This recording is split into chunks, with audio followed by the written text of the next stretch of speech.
Operation Domination is underway. The ultimate game plan to dominate your NFL experience. With your hosts, Dan you gotta be confident about your Achilles when you show up. Yeah, I mean, I got him. And Adam the Root. Don't hope to it. Be great and dominate. Welcome back into Operation Domination. As always, I'm your host, Dan Mater. Don't hope to win, be great and dominate. You can catch Operation Domination on your favorite podcast app and check out our video content when you go to the Fantasy Football Advice Network YouTube channel at FF Advice Net. It is Thursday. It's injury inquiry time, and that means I have the one and only Dr. Brian Scott of the Injured List podcast on today. Brian, how we doing, man? Dan, we're doing well. Thanks for having me once again. Of course, no injuries over here between the two of us. So that's the good news. Well, actually, my knee's been acting up a little bit lately. I think I might have to use some good rest coming up from my adult hockey league, but that's coming up soon. We'll get through. We'll get through it. We'll get through the season. Carrying a questionable tag though the rest of the way. I hate to say little tweak. It's not like a Ricky Pearsall tweak where it turns into 6-week PCL, right? Okay, no, all right. No, it will not be like that. Good. No, I'm glad. That's what we hope for here. Speaking of 49ers, let's dive right into this thing because I feel like I say this every week, but man, this list is just brutal. All right, so Brock Purdy. Let's just get this out the way. I'm going to do the same thing when we get to Pearsall later on. Toe injury. What's the update? It's the same as we know. It's the same every week. I mean, I don't think we're going to see him again, period. Like, he's not doing much, limited stuff at practice. Again, they're being mad shady with their reporting about whether he's in or not. Now they're saying, we got to wait till Friday to see how he does and yada, yada, yada. But every day that goes by each week is less and less likely that he's going to suit back up. I don't think we see him yet again. And, the longer this drags on, the more likely it is that he actually does have a turf toe and that he may require some type of off-season surgery to address this. That's my professional opinion. We'll see how it plays out once the season's over and whether or not he even steps back on the field. But Kyle Shanahan's been making all kinds of weird comments about Brock Purdy and Brandon Ayuk, saying, well, I think he'll play this year, whatever that means. And it's just real it's kind of deceptive if you ask me. And I don't know what the point of it is because I don't see him playing at this point, either of those two guys, especially Ayuk. I mean, they haven't even opened up his practice window yet. And until they do that, there's no way for him to know if he's even ready to play. And when they do open up his practice window, until he's been activated, he's not even going to step on the field with the team. He's only going to be doing stuff on the side. Now, Brock Purdy has been doing that, but we haven't seen him do much else. So I don't really understand what's going on there in San Francisco. I know they're banged up. They've got a lot of players out. But when your starting quarterback, or at least your number one quarterback coming into the season has been dealing with this issue and they're trying to play through it, they don't put him on IR.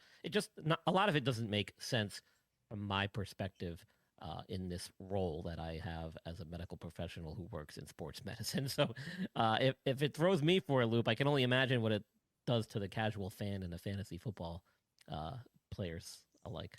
Well, I mean, first of all, just this is just injury. This is a par for the course when it comes to the 49ers, regardless. So if you want to say Shanahan, I don't know what the point of it is. We never know what the point of it is. He thinks he's getting some sort of game edge. This is nothing new with Kyle Shanahan going all the way back. I would say, and again, I'm not a medical professional like you are, but until Brock Purdy gets a full session at practice in, I don't think there's any chance of him playing. We're going to keep seeing him being limited, and wondering, and we're going to be right back to where we started. Shanahan on Thursday came out and said, on Friday, I will figure out for sure if he's cleared to play. Like every other week. Like, there's nothing different. Like, yes, he waits till Friday to see if Purdy can play. Look, unless Purdy does a full participation in practice, or Mac Jones finally gets hurt enough where he has to actually miss time, those are the only two things that I think will make Purdy play on an upcoming Sunday. And to be clear, you and I have been saying that since we started doing these updates on him back in week 3 or whatever it was. No, because Mac Jones looks like he's always just one breath away from being knocked out. But somehow he's battled through. I have to give him a lot of credit. Since we're just on the conversation of the 49ers, I don't want to have to talk about this later on. Ricky Pearsall, the PCL thing, at this point, I'm just like, is it really just a PCL thing? Because this shouldn't be taking this long if it is. Well, it makes me question the severity of the injury. I mean, if it is in fact a PCL injury, which is what they've been saying all along, then it makes me wonder that this is actually more severe in that his knee might be grossly unstable as a result of this injury. And again, this is one of those things where if that's the case, this may actually require surgical treatment. You can have an isolated PCL injury that can render the knee unstable. Now, it's not quite like having an isolated ACL injury. However, it is an important ligament in the knee when and if it causes the knee to be unstable, or if there are any other injuries associated with it, like meniscal injuries or bone contusions and things of that nature. So there has to be more to this story that we're not privy to. And I have to guess, again, based on my experience and my training, that there's some form of knee instability that's hampering his ability to get back on the field, and or some other structural injury to that knee that's, again, preventing him from being able to get through these treatments and step back on the practice field. And if that's the case, why they haven't put him on IR yet, I don't know. And could this be another situation where we see him have an off-season surgery to address this? We'll have to wait and see on that front. But, I mean, everything speaks to this being more significant than what they've told us. It has to be. It absolutely has to be. He has, unlike Purdy, hasn't even practiced in a limited capacity. Right. And we're coming up on 6 weeks now. So, yeah, this is really concerning. With Pearsall, I'll just give you this. If you have an IR spot, I'm okay with continuing to stash him. But if you don't, we have no idea when he's coming back at this point. So don't keep holding on to him while we're getting through these bye weeks and you're trying to make your playoff runs. On the Purdy front, just to get back to the fantasy football aspect of this, they are playing the Rams this upcoming week. It is a tough matchup. However, these individual ball games here and these Rams 49er games in particular tend to go on the over. So I'm okay with streaming Mac Jones if you need to go in that direction. This was gnarly. Hey, one more thing. Let's not forget, Pearsall got shot. Yeah. In an attempted mugging with a gun with a bullet coming out of it and made it back in 3 weeks. And here we are now. Less time to the PCL knee injury that we thought was a week-to-week injury. I mean, if that doesn't tell you something, then nothing else will. I mean, yeah, no, it's a fair point to make. It's 100% a fair point to make. All right, so Mac Jones streaming opportunity here. I still think against the Los Angeles Rams, but I still have my quarterback 15, so I'm still looking at other options if at all available to you. The next quarterback's injury, this was gnarly, man. So Jayden Daniels dislocated elbow. How do you break this one down? Yeah, he did it the exact way we typically see it happen. He was basically putting his arm outstretched position to try and brace the fall as he was getting tackled, and basically like a hyperextension type of an injury to the elbow. We see it a lot in wrestling, to be honest. That's where I've seen it throughout my career the most. I've seen it numerous times. It is a lot worse looking than it actually is in some instances. In more higher impact injuries like car accidents, falls, things of that nature, we'll sometimes get what's called a terrible triad injury, which is multiple fractures along with the dislocation of the elbow. Those are really bad. Those often require surgical treatment, stabilization procedures to fix the fractures and reduce the elbow. In his case, it sounds like it was a pretty straightforward elbow dislocation. Usually with that, you'll get mostly soft tissue injuries, ligament injuries. But if it's a first-time injury and this is not something that renders the elbow unstable, then oftentimes you can treat it conservatively with splinting or bracing, limited range of motion initially, and then some therapy to get back to where you need to be. However, this takes multiple weeks, and this potentially could be season-ending depending on how his elbow responds to the rest and treatment going forward. So I wouldn't rule out that this is season-ending quite yet. I think he was supposed to have an MRI at some point this week. I have not seen reports about what that showed. I can tell you with a fact it's probably going to show ligament injuries. The question really for the MRI is to diagnose whether or not there was any type of fractures or potential loose fragments of cartilage or bone in the joint, which might cause an issue and require surgery. If all that turns out to be negative, then we could possibly see him back before the end of the season, believe it or not. Now, it's his non-throwing elbow, so that's huge. So that does help. He could play with a brace on that elbow, and it may not affect his ability to play quarterback at all. We've seen a lot of athletes come back and play from this injury with braces on. I've seen wrestlers come back quite quickly after these injuries. And in wrestling, you can't even wear a brace. A lot of times they're just taped. I'm not saying that's the best way to go, but it can be done. So there's still yet a lot of information yet to kind of dissect on this. But as bad as it looked, hopefully it's not as bad as it turns out to be. And like I said, I wouldn't close the door on him coming back. We should hopefully have an answer, if not by the end of this week, maybe next week. But this will be a multi-week absence regardless.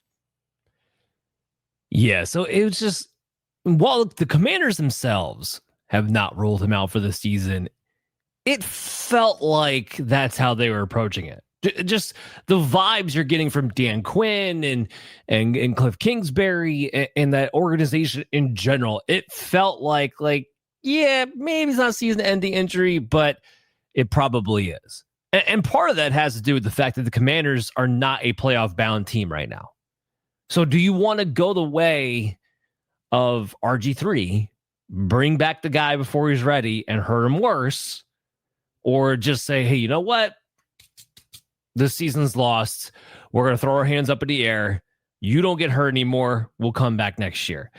I think that's part of it. Now that we are in week 10, we are officially over into the second half of the season. Decisions like that with injuries like this are going to start to be made. And I think this might be the first of that list that we are inevitably going to see at this point in the season when it comes to these type of injuries. We'll keep you guys updated week to week until we know more. In his absence, Marcus Mariota, who is averaging 16.9 fantasy points per game as a starter so far this season anyway, gets to take over. And that's been about a mid-level QB2. That's what you would expect. That's the type of streamer that he is. When he has a better matchup, I'm okay with having Marcus Mariota with a decent floor because of his rushing ability in your lineups. Just don't expect big ceilings from week to week unless he has a couple of rushing touchdowns, which is a variance that you're not necessarily trying to play for. That's all I have to say there. But for now, bye week time, mid-level QB2, he's a fine streaming option for you. Just don't get too excited. Well, Kyler Murray went on IR, and I think we talked about this last week, but if you want to give your official medical analysis on this first. Yeah, I was surprised. We talked about this for several weeks. There was a week where he actually did come back, I think, and played through it or practiced up until the last minute, and then they ruled him out. So it seemed like it wasn't very serious. A lot of reports and video has been showing him on the sidelines and in practice doing stuff in a limited capacity, but looking actually pretty good. So we didn't think it was anything severe. You have to wonder if maybe they're elevating this to a more severe level because they're not happy with his play. That could potentially be part of it. Now, the ding, ding, ding. And I'm sure that's where you're going to get to. But from a medical standpoint, I mean, if this is a Liz Frank injury, then trying to play through it was the worst idea they could have had, a la Cam Newton several years ago before he retired, where he tried to do this, ended up having to have off-season surgery, was never quite the same after that. This is not, if that's what he was dealing with, you do not want to try to play through that. So they should have put him on IR right from the beginning. If it wasn't, and it could have been another type of midfoot sprain or forefoot sprain or something like that, then you potentially could get out there and play. But it never kind of felt like that because he was never in a boot. I don't think a lot of people even can go back to when he got injured and find the play on video. So it was kind of like this mysterious injury that popped up initially to begin with. And then we got mixed reports about his status and his availability and whether he's going to play. And then fast forward, even after a bye week, here we are. And now he goes on IR all of a sudden. So it's kind of a little bit shocking to, I think, most people in the medical profession and in the fantasy world. Yeah, so I mean, I'm glad you cleared that part of it up. Maybe it was a Liz Frank injury, and it got worse, or they didn't know how bad it was to begin with. I'll put it to you this way, because I don't want to get crazy here without having some objective, analysis on your part as an expert, medical guy. But I just found it really, really strange when you're dealing with a guy, to your point, it didn't seem like was dealing with a serious injury. all of a sudden it's like they backlogged the original diagnosis. like that's what it felt like. Like you were week to week, and then now that we're in week 5 of the injury or week 4 of the injury, you went back and said, well, the initial diagnosis was always 4 to 8 weeks. I call BS. Because the initial diagnosis was 4 to 8 weeks to begin with. He would have been on IR day 1. They would not be waiting now to put him on IR. I don't recall ever seeing that too in no one did. And statements I saw or I've researched when I've been looking up his injuries. So for me, for full transparency, my day job is a truck driver. I wish this was my day job, not quite there yet. My day job is truck driver. We do things like calculate our logs and keep up with our paper on our hour logs. And then there's times where we make a mistake or maybe want to fib something, and then we backlog and try to change that to make it reflect what we want to reflect now. Cough, cough.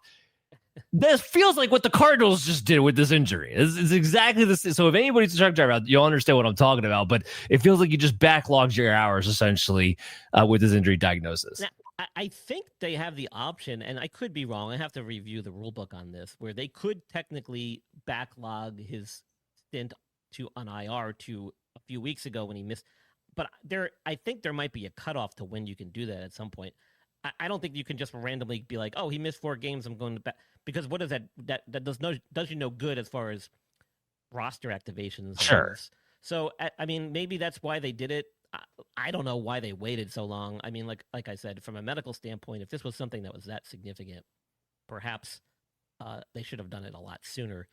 But my gut tells me that this is something that's not significant and that the doctors were probably giving him the green light. And this is where you get a picture where the organization or the coaching staff steps in and is like, you know what? He's hurt. Let's just have him rest. Let's see what we got in our backup QB. No, Kyler, it's okay. You're hurt. We know you're hurt. You just do your thing at practice. We'll kind of monitor you each week. Anytime you're 100% healthy. Exactly. And they probably kind of played that angle a little bit. And we're like, listen, we're not, I mean, if you think that doesn't go on in making some of these decisions with injuries, then you're mistaken, because what you have to remember is the medical staff,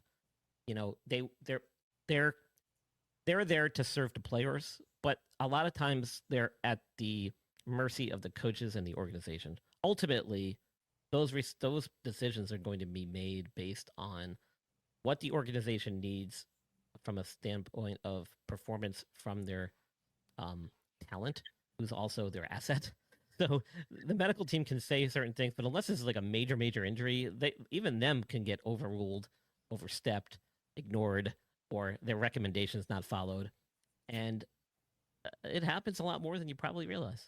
The medical team is HR in real life. Think about your HR. They're there for you, but really when it boils down to it, they get overstepped and overridden by their actual bosses 24/7. That's essentially what the medical staff is. It shouldn't be that way because it's the medical staff, but that's essentially how it gets treated in certain situations. Like they're the HR team. So think about it in terms of that. So anyway, as this whole thing breaks down, and I thought it was really funny because I'm pretty sure it was Sleeper. If anybody is Sleeper out there, you saw they kind of did the Kyler Murray's going to IR and in parentheses put soft benching, which I thought was hysterical because I thought it was exactly what it was to begin with, and actually the truth. Shout out to Sleeper for posting the truth about it. I talked about this yesterday on the show, so make sure you go back and listen or watch Operation Domination. We broke down exactly what it means to keep Jacoby Brissett as a starting quarterback right now. Trey McBride has 4 touchdowns in 3 games after being a guy for the last 2.5 years who hasn't been able to score touchdowns because Kyler Murray is a terrible quarterback, especially inside the red zone. Marvin Harrison has been largely a disappointment and suddenly now is consistently getting target and put into rhythm and putting up not big games yet. I think that will come, but very solid performances because he's a quarterback who's actually throwing him the ball where he needs to be able to make a play. Jacoby Brissett himself, fantasy-wise, look, I'm not starting him. There's not enough upside there. There's other options in the same tier I'd rather go with. But he makes Trey McBride the top 2 tight end you need him to be. He makes Marvin Harrison the top 24 wide receiver that you need him to be.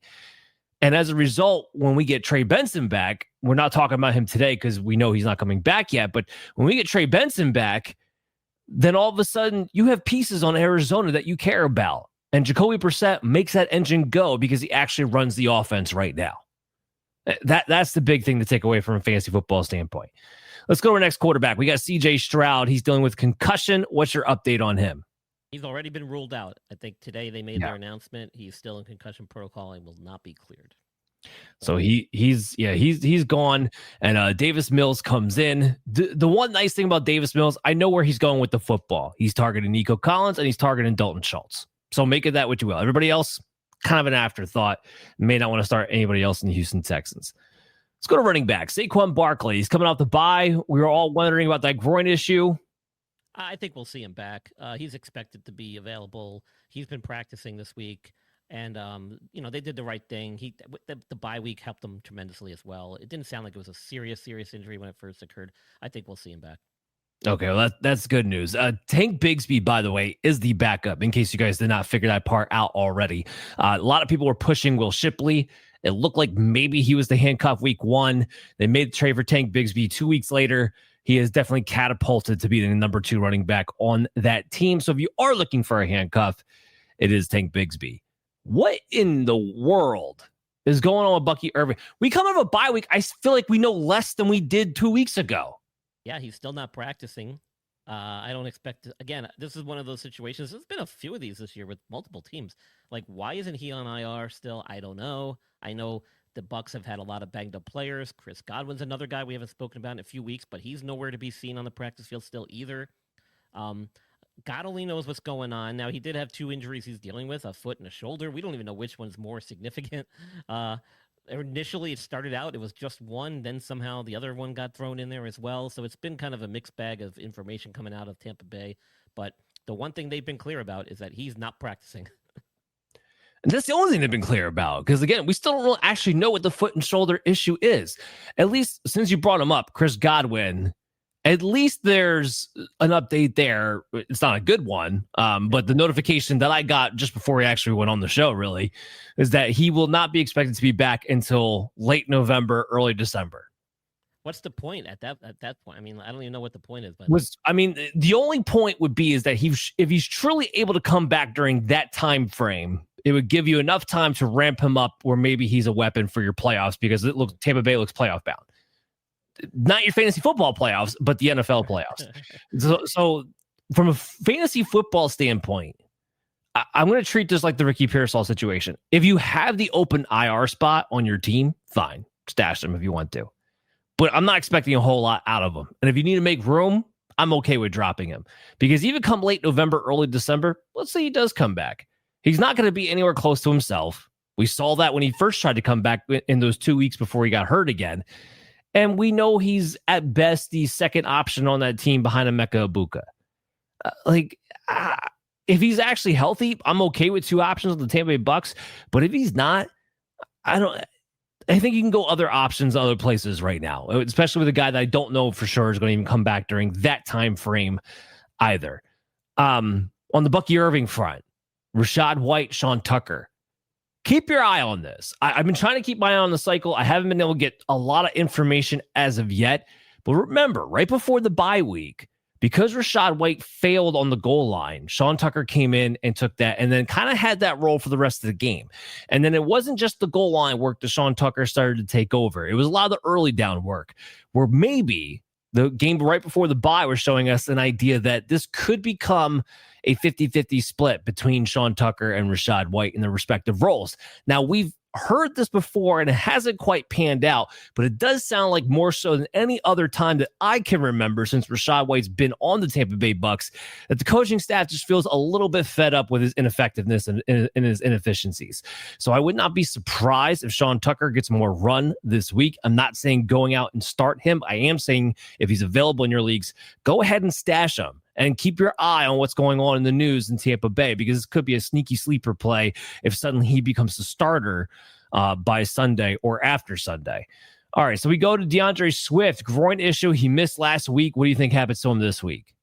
We should see him back. He actually, I think, returned to full practice today, his first one since the injury designation, and it sounds like he's going to be available. So I think we will see him back. Keep in mind, groin injuries in the football are not usually as bad as sports like we see in hockey.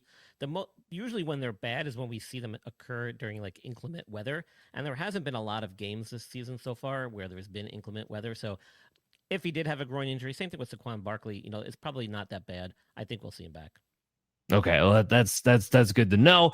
DeAndre Swift, even though it looks like he is going to be splitting time with Monangai, who came off a huge game, grant you, it was Cincinnati, but he still came off of a huge game last week. And leading into that game was starting to inch towards 50-50 split anyway in snaps. But it hasn't hurt Swift because Swift is better when he gets to be efficient on less touches. So DeAndre Swift is a top 24 running back. And this week, because they're playing the Giants, Monangai's a top 24 running back too. Sorry, Brian, but I mean, I know how it is. Hey, it's like Cincinnati and the Giants. Those are like the two matchups that you want to have running backs against right now, no matter who you are. And I'll even take two of them too, as long as they're like playing efficiently. So yeah, sorry about that one, but we got to go that route. Aaron Jones, shoulder. How's he looking? So he missed practice Wednesday, but then returned to limited session on Thursday. The head coaching staff basically said it doesn't look like this is going to be a major issue for him going forward. I think we should see him as well. It may take Friday's practice, though, before we get a real clear picture as to what his designation will be. But we should see him back. It sounds like it's nothing serious. That's good news because Jordan Mason looks like the magic run has run out on him when he gets the opportunities to actually play here. So, like, look, it's really misleading when you look at his box score numbers because when Aaron Jones was out, Jordan Mason goes down in those games as the RB12 in points per game, which, like, oh, well, RB12, what's wrong with that? It's really, really good. It's boosted by Cincinnati, who, again, we say when you want to play running backs against, it's boosted by his week 3 performance. You take that out, he's been an RB, low-end RB3, high-end RB4. Even in the games without Aaron Jones. It's been really, really, really bad when he's not playing the Cincinnati Bengals, essentially. So Jordan Mason is, I don't even know if he's guaranteed a pivot spot to go to if Aaron Jones is out. So if you have Aaron Jones, you're looking for Aaron Jones, you want him back out there because even if you don't and you had Jordan Mason, I don't know if I want to be set with the dilemma of do I start him, do I not? Because honestly, even if he is the pure starter, his ceiling is just not very high right now. How's Quinshon Judkins doing coming off with the shoulder injury coming off the bye? Yeah, similar situation here with Aaron Jones. It sounds like they're optimistic he's going to be back this weekend. He was practicing so far this week, and their head coach said that the shoulder should not be an issue for week 10. They've got confidence that he'll be ready, and I think we'll see him as well. That's fantastic because they're going up against the Jets, who just traded away Quinton Williams. They're already giving up 5 yards per carry to begin with, as it is. So this is a real juicy matchup here for Quinshon Judkins on Sunday. Rhamondre Stevenson, he missed last week with the toe issue. Do we have an update?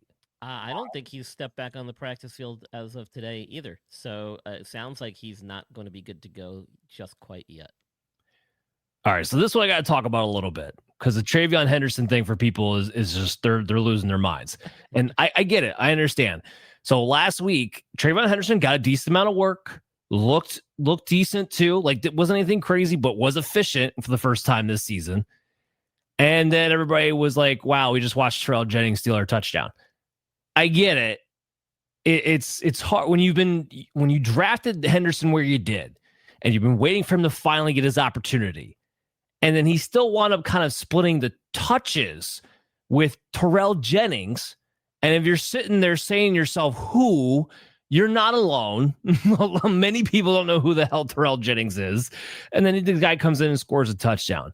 Here's what I would say. Jennings, while the box score touches were close, Jennings only played 15 snaps to Travion Henderson's 55. It wasn't particularly close as far as who was on the field.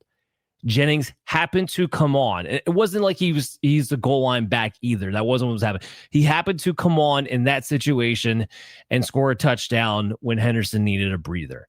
So I'm not reading too much into this. It is annoying. I don't trust Josh McDaniels to actually do the right thing when it comes to running back rotation. So there is that aspect that you have to take in consideration. I understand completely. but I am going to look at TreVeyon Henderson at least as a high-end RB3 who should be in your flex spot. And with the 4 weeks on bye, you might not have a better option. And I'm okay playing him as a low-end RB2 in your matchups this week. It's Tampa Bay, so that's what makes it a little bit rough. Tampa Bay gives up a lot to running backs as far as the receiving game goes, but Henderson has not been worked in that aspect enough to really provide you with a concrete floor and a good matchup that provides for that. And they've been tough against running backs on the ground. So I'm not expecting a big ceiling here, but enough volume that he should be a playable asset this week if Rhamondre Stevenson does miss. Speaking of the Cincinnati Bengals, Samaje Perine, he gets the high ankle sprain. What do you think what's going on with here? Yeah, I don't think we're going to see him back for a couple weeks. I mean, we talk about high ankle sprains a lot on the show, and usually, those can require several weeks, sometimes even a stint on IR before the players are kind of back to normal and feeling good enough to step back on the field. They initially said when he went down with this injury, it'd probably be a couple weeks, and I think that'll be at least 2, probably closer to 4. So we haven't seen him do anything just yet this week. They are on bye this week. And usually I don't talk about players who are on bye. But the reason I do bring this up now, this is kind of a big deal. Because Samaje Perine, kind of similar to what's going on with Monunga and DeAndre Swift, found himself the last few weeks in a 50-50 split, essentially, with Chase Brown. Now, since Joe Flacco has come, Brown has rebounded. The entire offense has rebounded. So this is why that becomes a big deal, because now if Perine coming out of the bye is going to be expected to miss a few weeks and it's a high ankle sprain, so we know how that can affect the player's production even when he comes back on the field. Chase Brown might go back to that crazy bell cow level work. In fact, he did the week right before the bye when Samaje Perine got knocked out early in that game. He was like 90% snap count. He might go back to that insane workload. We saw him a season ago, this time last year, and be the top 5 running back the rest of the way as a result of that insane workload and a really good offense. They look like with Flacco, they're at least going to be a high-scoring offense, and now he might get that workload. I say that to say this. If you have any shot of buying low on Chase Brown, I don't know if he's still a buy low candidate really in most leagues at this point anyway, but this is your last chance to do it. It's a real nice schedule the rest of the season. You're coming up on your trade deadlines, and now Samaje Perine is hurt. So things are trending up for Chase Brown moving forward. Ollie Gordon, his ankle issue, what do you have here? Yeah, so he returned to practice in a limited fashion today for sure, Thursday. I'm not sure if he made it back earlier in the week, but it sounds like he's ramping up his activity, and there is some optimism that he might be ready this week, although I think he's going to be probably a late decision, true game time decision. He's probably going to carry that questionable tag into Sunday, so I would keep a close eye on reports about what he's doing on Friday and potentially prior to the game. No, we bring that one up too because everybody wants to know who's Devon Achane's handcuff. Because we know Devon Achane is 150 pounds soaking wet. You always kind of worry about him getting injured at some point. Now, it hasn't happened to his credit, which is really impressive. But also, Ollie Gordon has been starting to get worked in a little bit more himself, where maybe in deeper leagues, we're talking about being a flex play. And if he was going to be hurt, does that mean Jalen Wright becomes the handcuff again? Well, it sounds like Ollie Gordon is going to be back on the field. Therefore, Jalen Wright is not the handcuff pick that maybe we thought he was going to be if Ollie Gordon were to miss time. Let's move into the wide receivers. So Puka Nacua, dealing with a ribs issue, didn't come back in the game last week. They seem to be downplaying this. What do you see on your end? Well, they said they did scans in the locker room that day that he got hurt and everything was negative. So he's probably a little banged up, got some rib contusions, possibly some sprains, and that can be very painful and difficult to play through.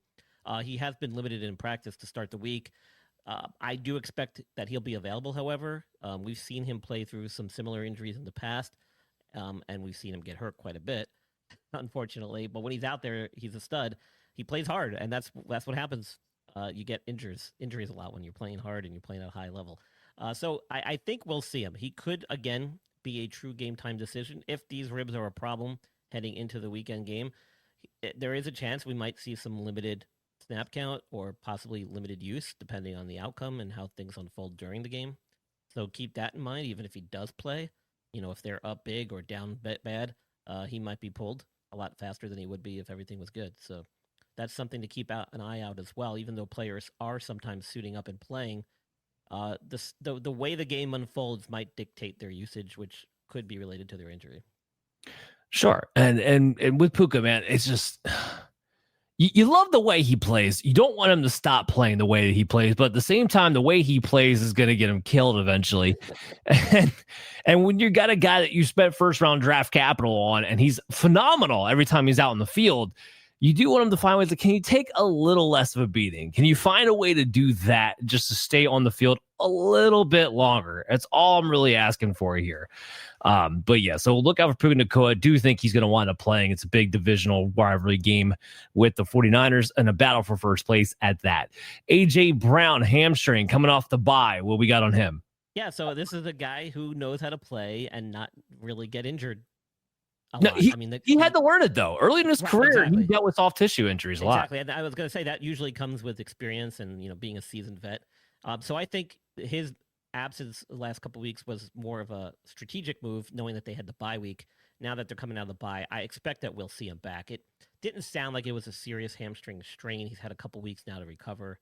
I'm hoping we'll see him back because I need him to produce for me, and I think we will see him back. I think we're going to see him back too. All wheels up, A.J. Brown. I know it's been a wild, inconsistent roller coaster type of year. A.J. Brown is A.J. Brown, and if anything, the last couple of weeks have shown the Eagles seem to be getting back to their downfield passing attack we didn't see them do the first 6 weeks of the season. So that has to make you feel a little bit better there. And it's a big Monday night matchup with the Green Bay Packers. Garrett Wilson, is he finally going to come back with his knee issue? Yeah, so I've been saying that they were going to wait till after their bye, and then all these, rumors swirling around about him possibly getting traded, then Quinn Williams getting shipped out, Sauce Gardner getting shipped out. Now you got to wonder what's his motivation to even step back on the field from an injury standpoint. He's got a big one now. From an injury standpoint, I think he's ready. I think he's had enough time. They never really quite said exactly what the injury was. I think they called it like a hyperextension type injury. Never quite said, though. Or I think he did have an MRI that did not show any major structural damage. So I was calling it a knee sprain all along, which is probably what it was. And I think we'll see him back. He's had several weeks now to recover, and we should see him. Yeah, so what's interesting here is that people see the Cleveland Browns on the schedule and they start to panic a little bit because they have an elite defense. But really, against the wide receivers, they've been a nice matchup. They've given up 23rd most points to the wide receiver position. Now, here's the flip side of that. They're also like one of the best. I should take that back. They are the best pressure team and sack team in the NFL. And Justin Fields is the Jets quarterback. So this kind of lies the issue. When Justin Fields has gotten pressure this season, we've seen not one, but 2 games where the guy didn't even throw for 100 yards. So it doesn't really matter if a defense is willing to give up points to the wide receiver. If the quarterback can't even get to 100 yards passing, there's only so much the wide receiver gets to do. Having said all that, Garrett Wilson, even in his first week back, Brian, to your point, enough time to recover, not really worried about him not being able to perform at Garrett Wilson peak level. It's just going to be a matter of does he get the opportunity to do so from his own teammates or not. He's still going to be a top 24 wide receiver play for me this week. Yes, the quarterback does give it a low floor variance, unfortunately, but at the end of the day, he's still Garrett Wilson, and there's still just one guy to go to with the football when they're dropping down to pass it. So I'm sticking with Garrett Wilson as a top 24 option in his week back this week. He was limited in practice so far, so keep an eye on his status still going forward. Friday will determine him. That's absolutely fair. I'm just giving it like a given. You're right. He was limited in practice, so there's still some question there maybe. Brian Thomas, ankle issue. What's up? So some reports have said now he's got a high ankle sprain. Some reports earlier said it was a low-grade high ankle sprain or a low ankle sprain. A little bit confusing there. He didn't practice immediately after the injury. I think he's still carrying a questionable tag. I'm not sure if he's even stepped back on the field yet this week. I'm not so sure we're going to see him back quite yet. What the hell is a low-grade high ankle sprain? Well, that's the thing. I mean, yes, you can have a low-grade high ankle sprain. You can have a low-grade any sprain. The issue is it's a high ankle sprain. And as we've spoken about before, those notoriously take longer to get better. And you're talking about different ligaments that affect the ankle joint in different ways.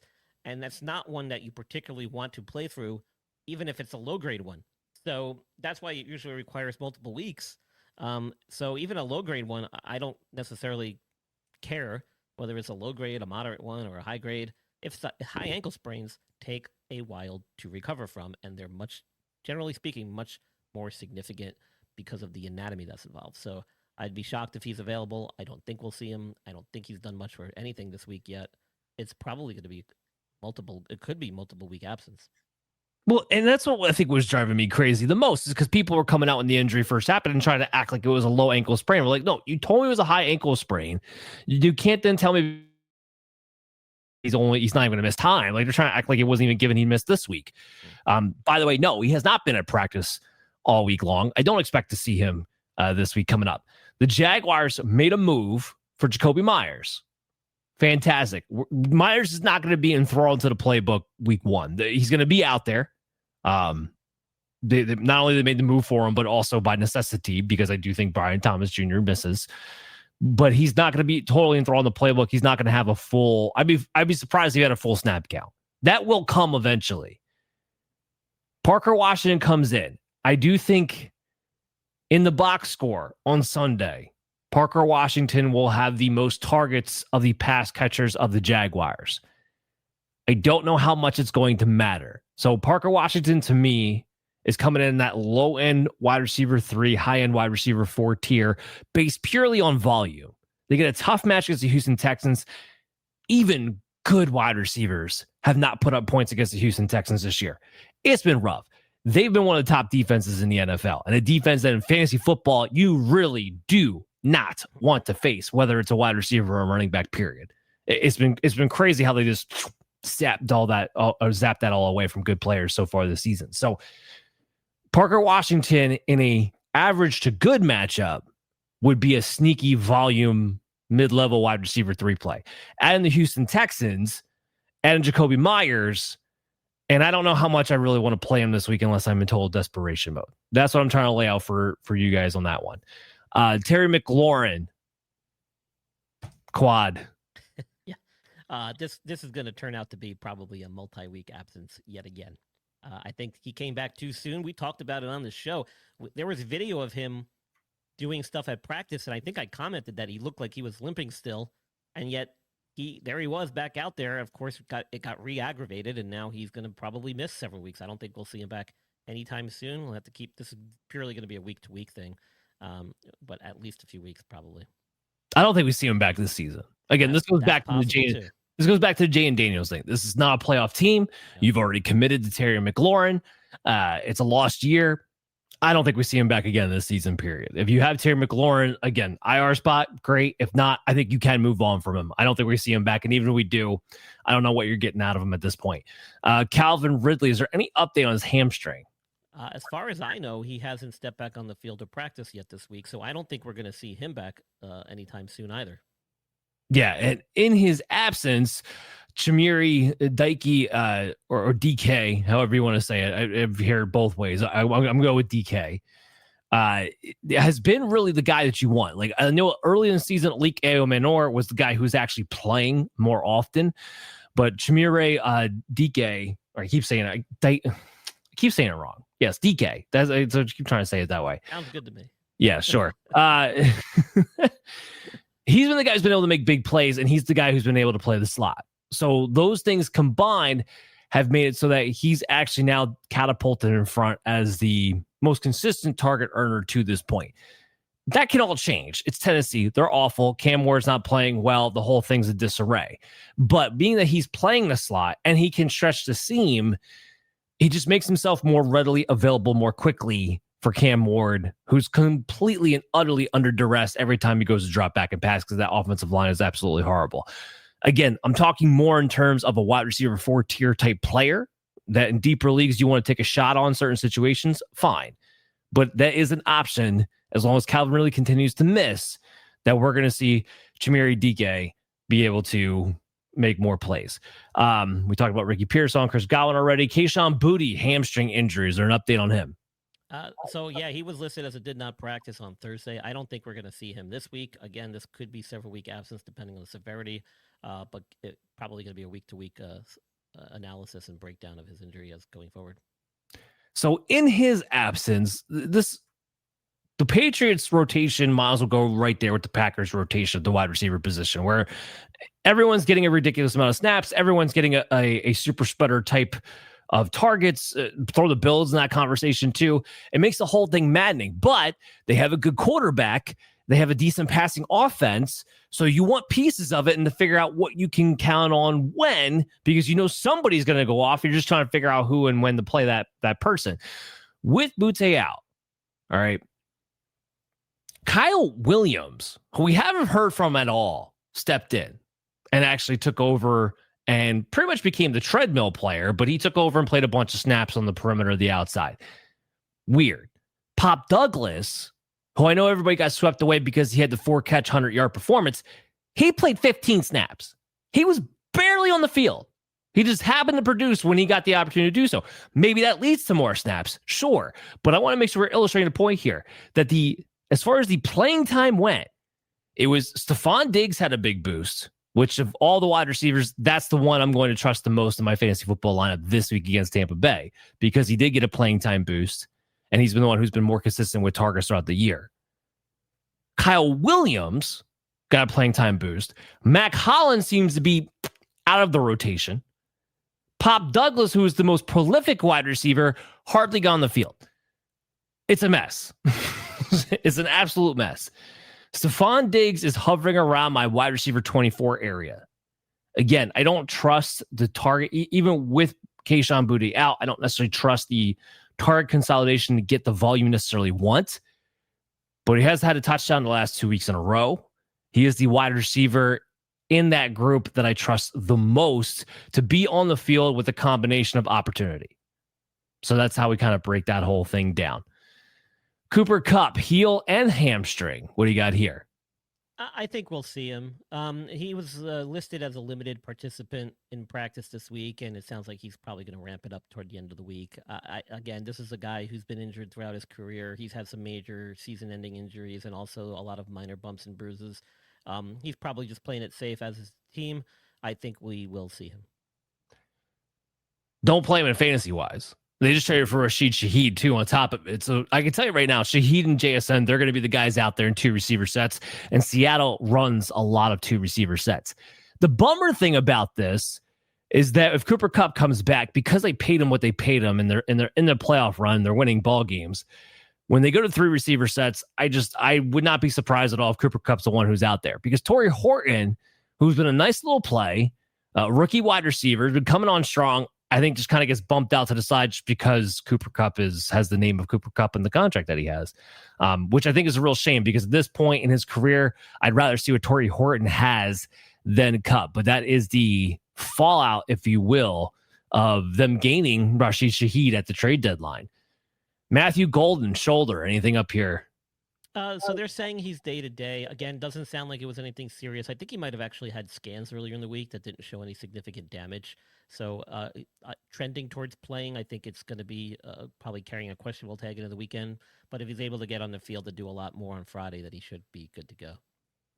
If you have Matthew Golden, I'm dropping him. In 12-man or less leagues, I'm dropping him. Jaden Reed is a couple weeks away probably of making his way back. Even with the Tucker Kraft injury, which we're going to talk about in a second, even with that going on, he was still a non-factor in this rotation. Christian Watson's coming on stronger. Romeo Doubs has his role. Reed will be back soon, and everything else is just a mess. I don't know why they'd bother drafting this kid in the first round if they have no intention of actually using him the way that you're supposed to utilize him, but that's what we have with the Green Bay Packers as of now. So Matthew Golden, not a play for me in fantasy football unless you're talking about a real deep league.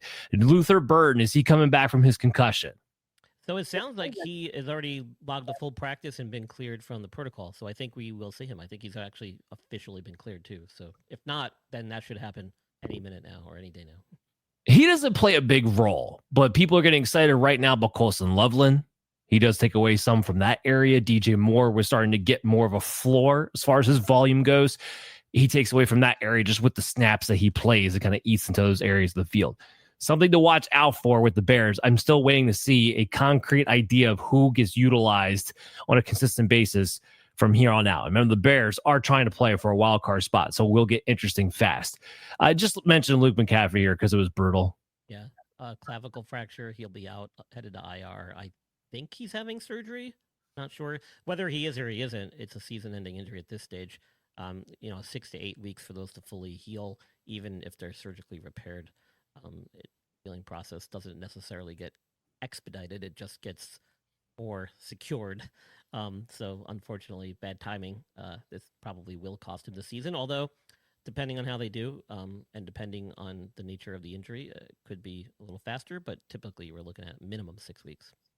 Yeah, it's just you talk about bad timing, not just because it's the second half of the season and might keep him out for the rest of the year, but also he was starting to finally come on behind Terry McLaurin and Deebo Samuel as that third wide receiver. Like there was some back and forth between him and Jalen Lane, who was going to kind of overtake that. And each week it seemed like it was this player, then it was this player, there was this player. And then finally it looked like the last couple of weeks it had started to lean towards McCaffrey's way, especially with him making plays with the opportunities that he was starting to get to. And then this winds up happening, unfortunately.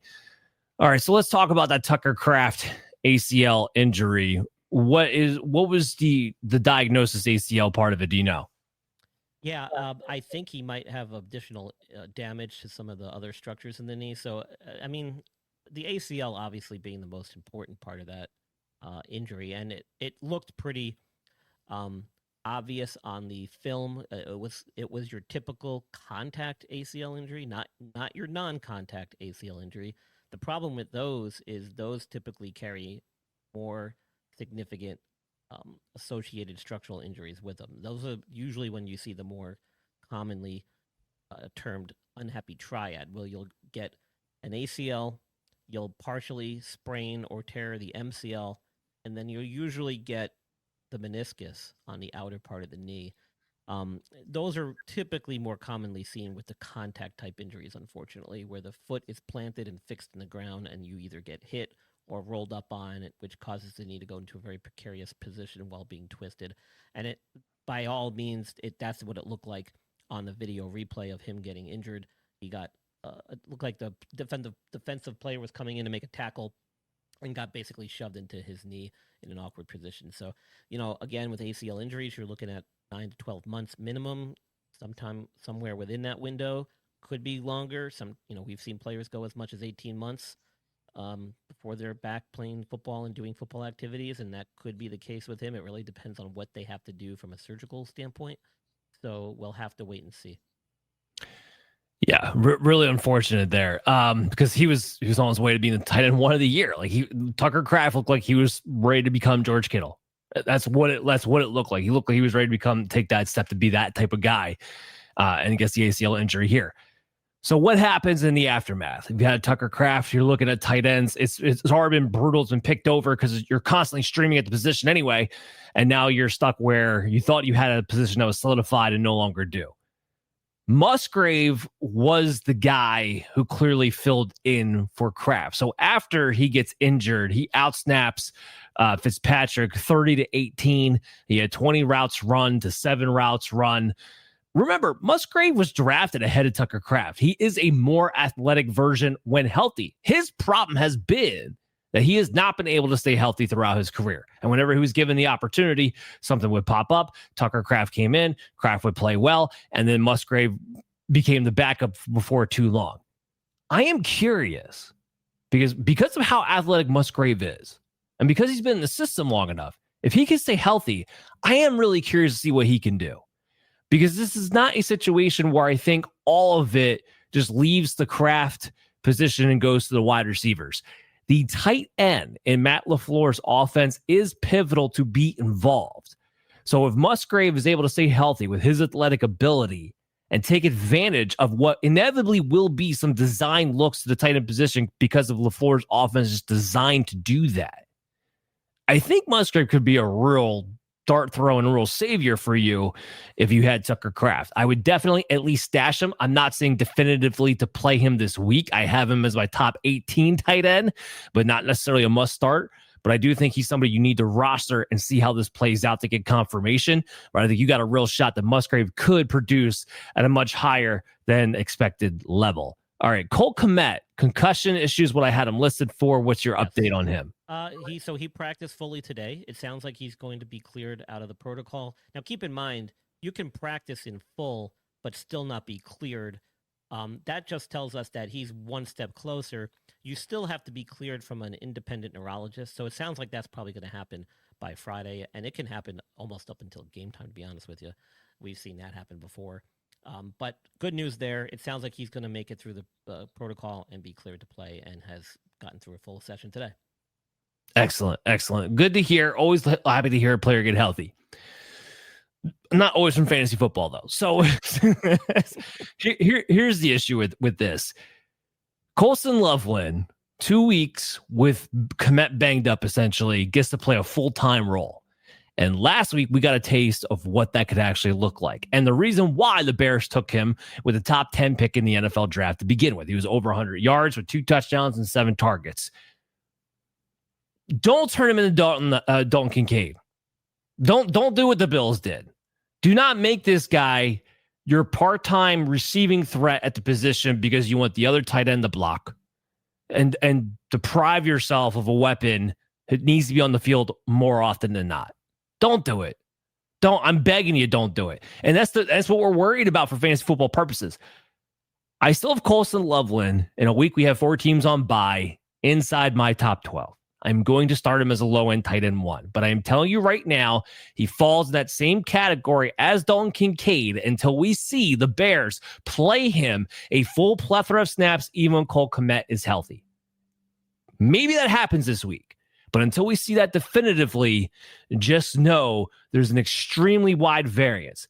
If he takes over, even with Cole Kmet out there, and plays a full set of snaps and a full set of routes, Colson Loveland becomes a top 6 tight end the rest of the way. That's why this is so important, this game, to see how this usage breaks down. So we'll have to wait and see. Brian, as always, man, love having you on. Thank you so much for the breakdown. Where can people follow you at, and what do you got going on next? Yeah, so you can follow me on social media. Usually I'm on X at Injured List Pod, as listed below here. I've got my podcast, the Injured List Podcast, which you can see the logo up above. And on Tuesdays, I've been putting out kind of like a recap of the weekend's injuries, along with a preview of what's to come later in the week. And then, tune in here. You can get the closer to Sunday updates and Thursday night updates. And then TSS Fantasy, Friday nights and Sundays at That Sports Podcast Network, of which we belong as a member and owner. You'll find some various content over there as well. But yeah, my Tuesday injury podcast episode has been gaining some popularity, so I'm proud of that. And I think it, for fantasy purposes, man, it gives you a jump start on the week. It gives you a little bit of an advantage. You'll get a little bit of inside information and my take on some guys that are rolling off the stretchers and stuff on Sunday. So you can make a quick decision and keep an eye out about what to do and watch your rosters and go from there. So I'm proud of that segment. I've been doing it. It's a quick one, usually no more than 10, 15 minutes. And I hit on some of the new players that are entering the injury watch list or the injured list and go from there. Excellent stuff. Always love having you on. Again, that's Dr. Brian Scott at the Injured List Podcast. Make sure you download, subscribe. Make sure you download, subscribe to this show, Operation Domination, on your favorite podcast app. And check out the video content we have on the Fantasy Football Advice Network YouTube channel at FF Advice Net. As always, I'm your host, Dan Mader. I'll be back tomorrow with our best bets for Week 10 with Chaz Filardi of Sports Betting Weekly. So make sure you tune into that, and I'll see you guys later.